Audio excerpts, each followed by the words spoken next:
આપનું વાત સુરેન્દ્રનગરની, જ્યાં ચોટીલા ઠાંગાવીડીના ઝીંઝુડા હિલ પર દીપડો દેખાયો। સ્થાનિકોએ પોતાના મોબાઈલમાં કેદ કરેલા આ વિડીયોમાં દીપડો ડુંગર અને ઝાડીવાળા વિસ્તારમાં મુક્તપણે લટાર મારતો જોવા મળ્યો હતો। આ વિડીયો સામે આવ્યા બાદ આસપાસના ગામોના ખેડૂતો અને માલધારીઓમાં ભારે ચિંતા, ભયનો માહોલ હતો। ખાસ કરી રાત્રિના સમયે ખેતરે જતા ખેડૂતો અને પશુધન ચરાવતા લોકોમાં ફાડ પડી। આ વાયરલ વિડીયો ચોટીલાના ઝીંઝુડા હિલનો હોવાનું અનુમાન છે।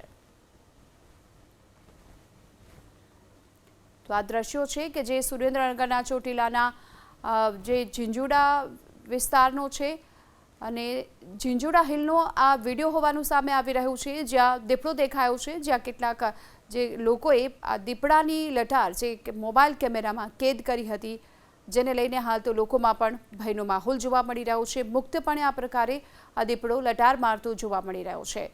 તો ડુંગર અને ઝાડીવાળા વિસ્તારમાં આ દીપડાની લટાર મોબાઈલ કેમેરામાં કેદ થઈ છે, જેને લઈને સ્થાનિકોમાં પણ ફફડાટ જોવા મળી રહ્યો છે। ચોટીલાના ઠાંગના વીડીના ઝીંઝુડા હિલ પરની આ વિડીયો હોવાની માહિતી સામે આવી રહી છે।